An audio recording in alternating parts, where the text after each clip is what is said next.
If you're like me, you're a developer on the Power Platform who's actually never bothered to learn how to work with Power Pages properly. And I've been doing this for 15 years. I've somehow managed to spend my entire career without learning it. I didn't learn it in Power Pages. I didn't learn it when it was Portals. I didn't learn it in ADX Studio days. And it just has shaken out that way, and mostly because I've made a lot of excuses for not getting involved with it. But Garrett here won't let me get away with that anymore. He said, if I'm going to be an MVP, if I'm going to be a pro dev, I've got to know this pillar of the platform too. So that's what we're here to do. We're going to teach me Power Pages from a pro dev perspective. Hmm. Last video, we went through some of the basics of web templates, which is kind of like the essential piece. That's where it all hits the ground for pro devs. And today we're going to be elaborating on that. Garrett said we're going to be breaking it down, modularizing the code, and starting to treat it like a real developer. Yeah. Garrett, let's start with what is the difference between a web template and the other kind of web components? Like, how are we going to get started here? Yeah, so I've got the docs pulled up here from Microsoft. And yeah, web template is kind of basically just that. It is, something that can template out content and can dynamically render depending on, how what goes into it. So it's quite useful for that purpose and making reusable components, all that kind of stuff. So yeah. All right, fair enough. Yeah. So, what are we going to do today? What are we going to do for breaking down our control? Yeah, so what we're gonna do, last video we just did a basic control and added it to our Power Pages site. This time we are going to extend that basic control with a little more custom styling and talk about how to integrate custom styling into Power Pages. So if you're looking right here on the right side of the screen, we've got our code. It probably looks pretty familiar from the last video if you've been working along with us. And so what I want to do first, actually, is wrap this button in its own div. That'll help us with the styling. I want to apply a style to the overall thing and then also to the individual elements, which have their own IDs. So we need to give an ID to this accordion here, or just to this div, so it becomes the accordion. Or actually, sorry, I want to give it a class. Yeah, let's do class of accordion this time. And yeah, so over in our Power Pages Management app, we've got our web files, which these are pretty much anything, any sort of web thing. Like you can have your image files, your CSS. There are ways to get JavaScript in here that are dubiously supported.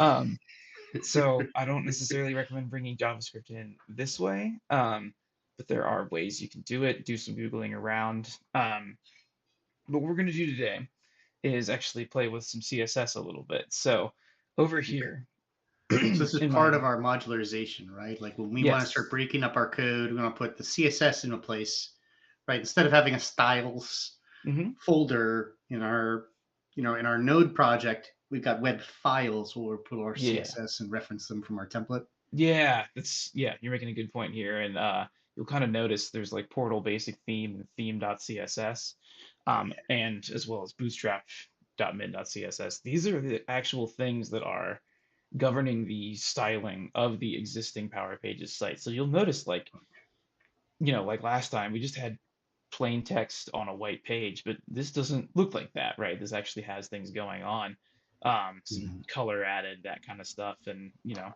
so these are styled pages, and we are going to today style our component that we built last time. So over here in my editor, I have a file called accordiontheme.css. Intrepid viewers will notice there's already a file in the web files called accordiontheme.css. And that just contains some pretty simple styling, background color, a little bit of font work to make it look nicer, that sort of thing. And we went ahead and put this in to save a little bit of time, but I'll go over it. So name just matches with the file name. Same as the partial, or so does the partial URL. And file content is, of course, where you would upload your file right here. You want to make the parent page the home page, at least for this purpose. You can move it around as you need to, but it probably should at the very least be your home page. And then you want to make sure it's published. So Um, any questions so far, Charles? Yeah. So when you move it around, that'd be like scoping it to your page, right? So Mm-hmm. you can have That's like a exactly right. theme, like a style. We're talking about CSS, but it might be other things, like Mm-hmm. images, and we can scope it down so it's only accessible in certain contexts. Yeah, but So if I it's can at the have home a, page, you know, a header.jpg that's mm-hmm. specific to 3 different pages, but I can also have like a parent one that's at home, and I'm able to reference that everywhere. Yeah, pretty much, yeah. And you could, I mean, theoretically reference it outside of that page if you wanted to. It would Okay. require a good bit of manipulation of your Bit of reference dancing. attribute. Yeah, so most things I just put at the home page because it's the easiest to call later on down the line.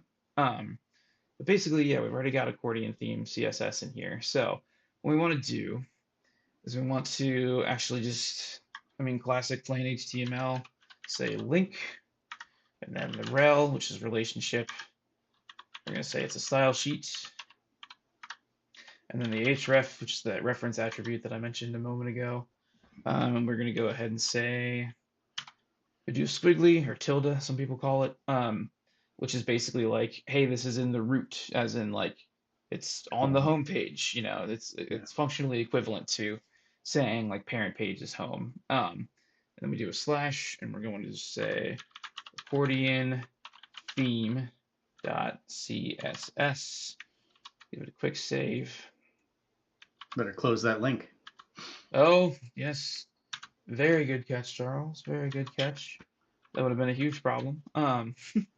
So we'll jump back to Your web own personal templates. ESLint here for you Yes, again. exactly. Yet again. So we'll jump over here. I don't have the component in there already, so that's good.